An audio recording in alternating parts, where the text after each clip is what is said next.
Welcome to the Midwest Input. I'm Zach, and this is Behind the Helmet.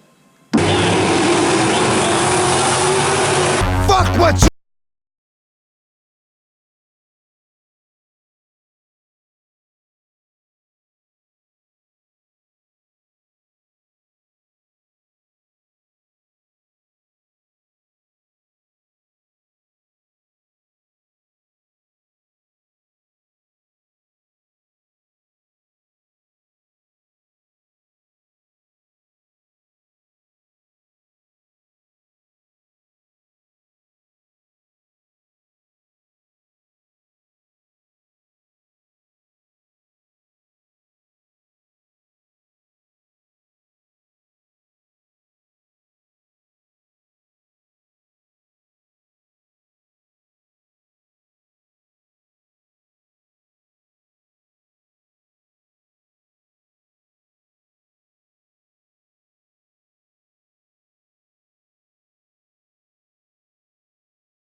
With me, the driver of the 02B modified class, Mr. Cole Denner.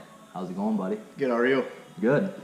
So, let's just start from the beginning. How'd you get started in racing, and when did you get started? My dad always raced when I was growing up, ever since I was a pup. I think it was probably 2-3 weeks old, went to my first race, and Yeah. I kind of started growing up, and I started getting older, and he eventually got out of it. And then I think it was about 2008 maybe, I'd say. He came home with a go-kart and said, "Hey, we're going racing." And I said, "All right, sounds Oh, good, yeah. So we raced go-karts for a couple years and picked up a couple of track championships in go-karts. And then Did you really? Where'd you go race those at? we raced at Cresco when they were open, and then Oh, yeah. 93 Speedway, 93, where's that at? just outside of Fayette. So, Okay. yep. So, you picked up a couple of championships in the go-kart? Yep. And I was like, "Oh man, I'm so good, And then Yeah, just I was like, her. "Dad, gotta go faster." And then moved up to a 600 mod light and had some good success in there. Yeah. Won quite a few features and finished top 5 in points every year, I think. And then How many years did you do that? let's see, 2.5, I think. Yeah. Because Maybe. you and your dad raced together. You Right. guys both got one. Yeah. Yeah, the Chris and Cole show. Yeah, absolutely. Yep, dueling it out. Yeah, that was fun to watch when you guys were out there. Yeah, made for some awkward breakfast conversations some mornings, but no, it was a good time. It was one of the experiences, most people never get a chance to do. Not many people. Yeah, really. Who gets to say they get to race against their old man? Yeah, and lay a rubber streak down the side of his car too. So it's like, Over in Decorah? yeah. I remember that night. Yep. So you did the mod lights. That was fun to watch, you guys. Yep. And then you got into bmod.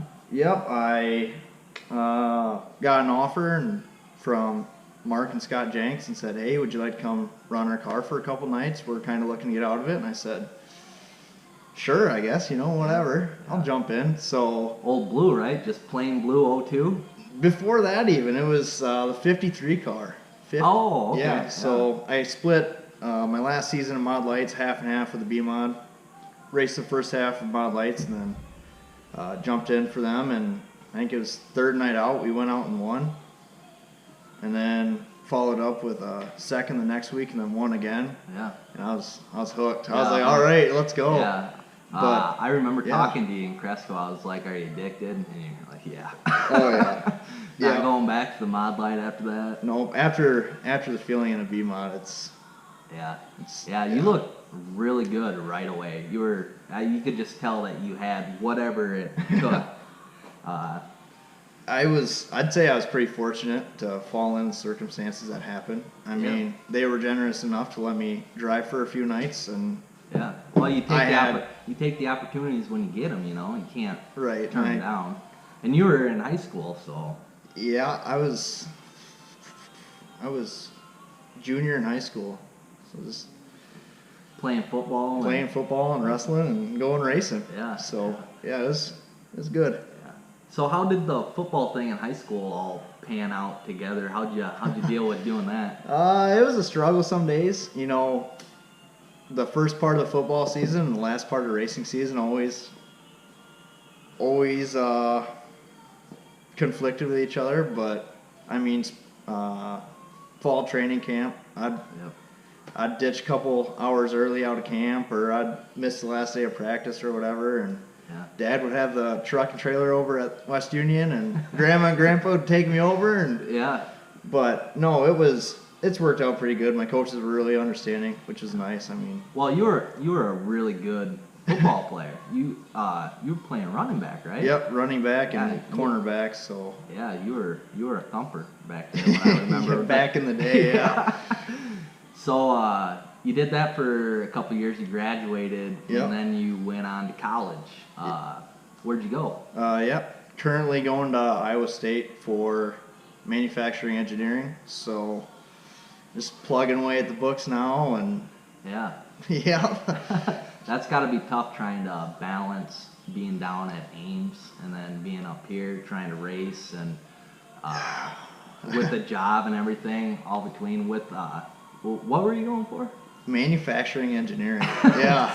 So maybe you can explain that a little bit to people that don't know what that is. Yeah. So I usually work a lot with robotics and machinery, and kind of figure out what the best machinery would be for an application in like a manufacturing scene. So what kind of robot would be best to quality check a certain part, or is it kind of like CNC a little bit?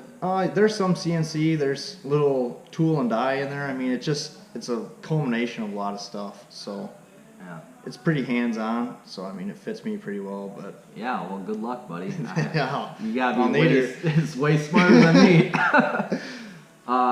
So this year's kind of been, we've been trying to get together for the last 3 weeks. Has it been? 4 maybe? Yeah, it's been. It's almost like it just wasn't meant to be, but it was brutal. Yeah. Yeah, we've been getting a lot of snow up this way, but we finally got here to get this done. So you're currently going to college right now. Let's talk a little bit more about racing. So what kind of car are you running, and who helps you out? So first 2 years ran a Skyrocket, and then Cody Cook with Cook Racing Supplies. Cody. Cody, yeah. Actually, we kind of approached each other, and I was struggling a little bit, and he was looking for a little R&D, and we decided let's build a modified. Let's go out swinging and see if we can make something happen. So we went modified racing. So right now I'm running a smoke chassis. Yeah, a brand new one? Brand spanking new 2018 smoke chassis. Yep. Looks good, dude. Yeah. I like the all black. I like the simple way you got it. We figured, you know what, stickers don't win races. So there you go. You got some cool chrome rims on it or anything? Yeah, you bet. I've got some chromies, and that's about as much bling as you need, right? Nobody needs a lot of bling when you're up front winning. Chrome don't get you home, buddy. So, this is a brand new car. You're running kind of for Cody a little bit. But 2017, that was the year that was kind of tested you out. You had all this success before. Yep. Which is really good, and then you got into the 2017 season, and things didn't really go your way that well. It was a tough year. I'm not gonna lie. I mean, it was a new car. We were trying a lot of new stuff on it. Things that may have been tried in the past, and let's see if we can make something happen of it. Yeah, sure. It was brutal. I mean, we just had a lot of bad luck, and just a lot of things that we wanted to try didn't really work out how we wanted it. Towards the middle of the year, we thought we were getting close. Yeah. And then got our front clip tore off. So, I mean, it was one of the most roller coaster Yeah. Most roller coaster seasons I've had. I think it was the first winless season I've ever had. So that was a tough one to swallow. I mean, and we came so close on so many occasions. I think. Well, everybody has those years. 5 seconds and like 5/3, and it's like knocking on the door, and you just. Yeah, right there. Oh, yeah, it kills you. But what do you do? Yeah. So how'd you manage? So you struggled through it. Did you learn? Man, a whole year of not winning after winning every year you've been out there. I mean, that's got to be humbling. It burns. I'm not gonna lie, it burns. But no, we learned a lot. I mean, we took it as a learning experience, took it as a learning curve. Yeah. Well, you're one hell of a competitor. So. I mean, yeah. Yeah. What kind of motor you're on? Running open or crate or? Well, crates are for eggs, buddy. Hell yeah. No, we run open motor. Brian Shaw builds our motors. We started working with him this year, and so far we've had some pretty good luck. We ran 3 nights down at the King of America and ran pretty hard. So. Yeah. Do you guys do the dyno thing? That's kind of getting to be like a new thing where a lot of these open motors, or well, even the crate motors are doing the dyno. And do you guys do that at all? You know, we'll run around the dyno and let her break in and do its thing, but we really don't pay attention to numbers too much. I mean, yeah, sure. I could tell you we ran 500 horsepower. I could tell you we ran 300. Yeah. I mean, yeah, we'll find out when you get on the track. So, do you think 2017 was more of a learning experience, or do you think it was more of just things being... Well, I guess you can kind of put those two hand in hand, can't you? When things aren't going your way, or... It really, I don't know, it made us pretty strong. I mean, going from winning every single heat race you go out in and winning features here and there, and I mean, stuff like that, and then going to just struggling.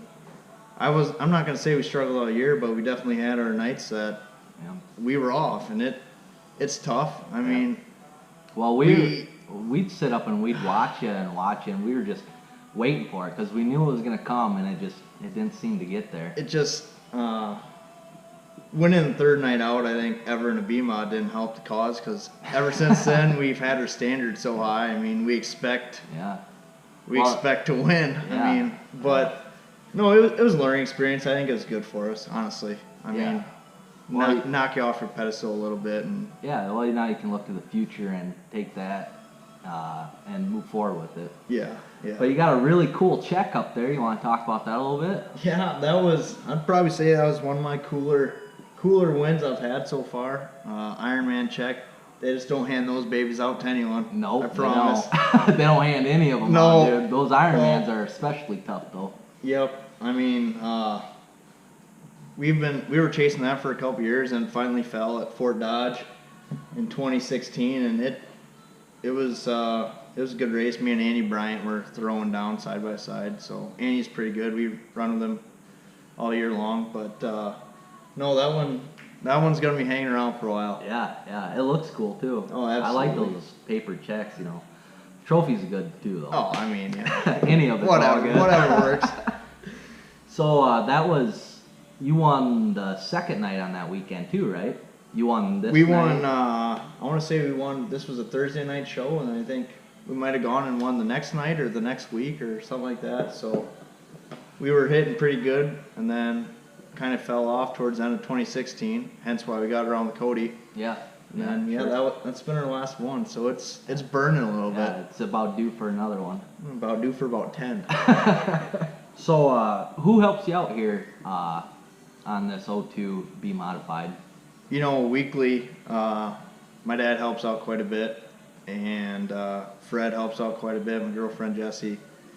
The Jenks boys help out quite a bit as well. I mean, anyone willing to throw a hand in, we'll take it. I mean, it's a group effort, definitely. Yeah, it takes more than one person to do this.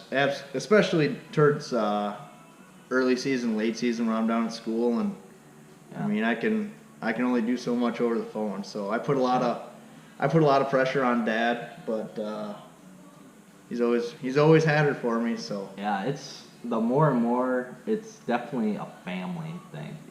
Family's got to be involved. Absolutely. I mean, takes a lot of dedication to be fast, but I think Dad wants it just as bad as I do. So. Yeah. So your old man used to race stock car, right? Yep, he's ran a lot actually. He ran some hobby stocks, ran some stock cars, ran some enduro stuff. Yeah, he ran quite a bit. He was pretty good back in the day. Back in the day of like, yeah, geez, back in the Echo Valley days and whoa. Yeah, way back. So you're running a 2018 Cook chassis. What's a week like at the Denner's garage? Oh man, it's different.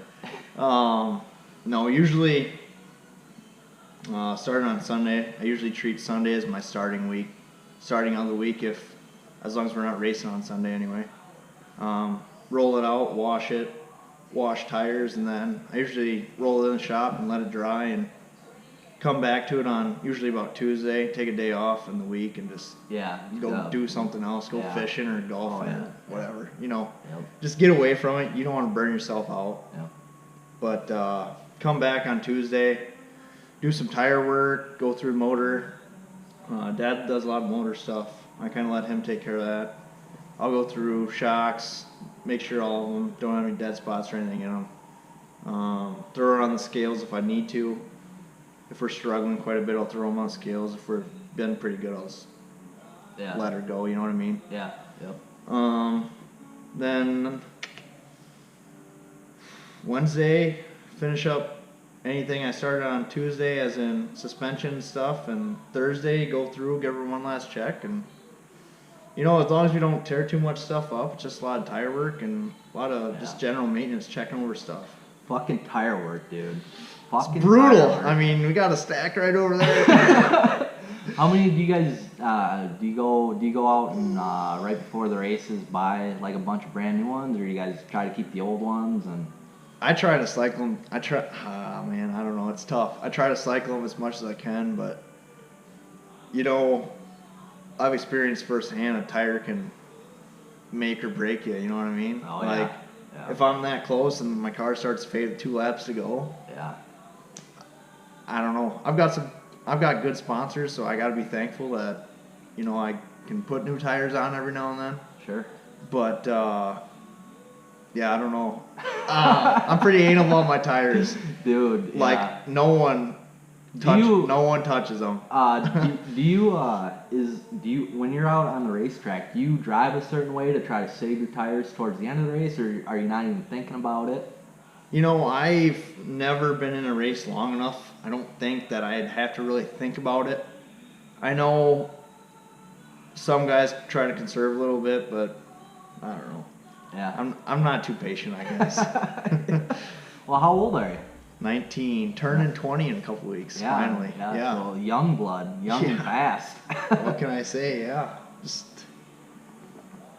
I got some years left to go. A little wet behind the ears still, but.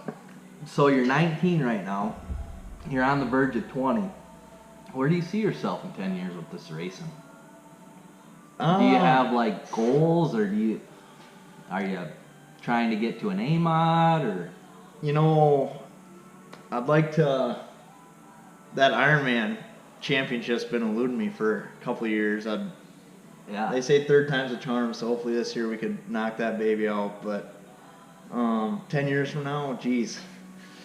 Hopefully still alive. I don't know. I'd probably say I'd like to run an A-mod, but they're kind of dying off in some places. Some places they're not. Yeah, well, Northeast Iowa, unless you go up to Deer Creek. Right. I mean, it's tough. I'd like to run with USMTS a little bit, but you gotta get a few more laps before I can start. That's the dream, buddy. Yeah, absolutely. No, I mean, overall dream. If we win the lottery, we're going USMTS racing. Oh, hell yeah.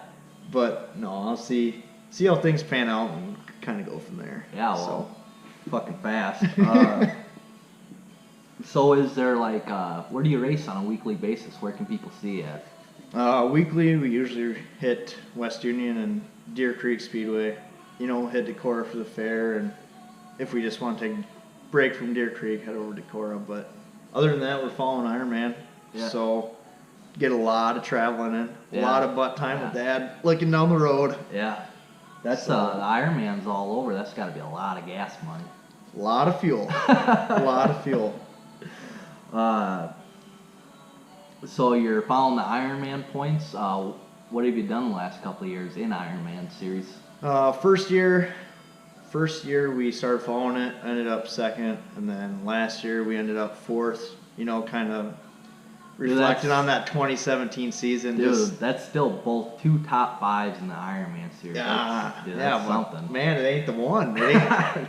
I mean, they hand out these golden eagles for your trophy. And do they really? Oh yeah, it's like, oh man. That's cool. Do they do like a thing? Yeah, they go down to Ameristar Casino in Kansas City and get together with all the USMTS guys and all the USRA national champions stuff, and it's a pretty good time, but just want that number one pretty bad. So on top of the Ironman, do you follow the national points at all? You know, the first year we were in our 09, we had super good luck. I mean, we were consistently fast. I think we won a couple features up Deer Creek, won some at Chateau, one at West Union. I mean, we were sitting in top 10 national points for good majority of the season. I'm like, wow, this is easy, you know. And then football came along, and you had to start kind of tailing off on the racing, getting into football, so it kind of hurt that. But other than that one little run, we don't really touch national points too much. Yeah. I mean, yeah. You want that Ironman? I want the Ironman, man. Well, you want to give a shout out to all your sponsors? Yeah, absolutely. Cook Racing Supplies, Barnyard Barbecue, R.A. Crooks Customs, Moss Service Center, H&M Tinning, Bright Sprecher Auto Detailing, Cakery, Sweska Trucking, Road Trucking, Clunder's Cafe, Country Chrome, Lucky 7 Designs, Tyler Rinkin Photography, Jenks Farms, Denner Power Sports, and then just a little special thanks to Jesse, Dad, and Annette, Fred, my mom and Keith, Grandma and Grandpa Denner, Mike and Karen Crooks, Shelly Denner, and then Dale and Tony Tilkus. So got a whole list of them, but takes them all. Yeah, it takes a little bit from everybody. Yep. Well, there it is, folks. Mr. Cole Denner. Follow him at the Ironman series. Thanks, Cole. Absolutely. Thanks for coming, buddy.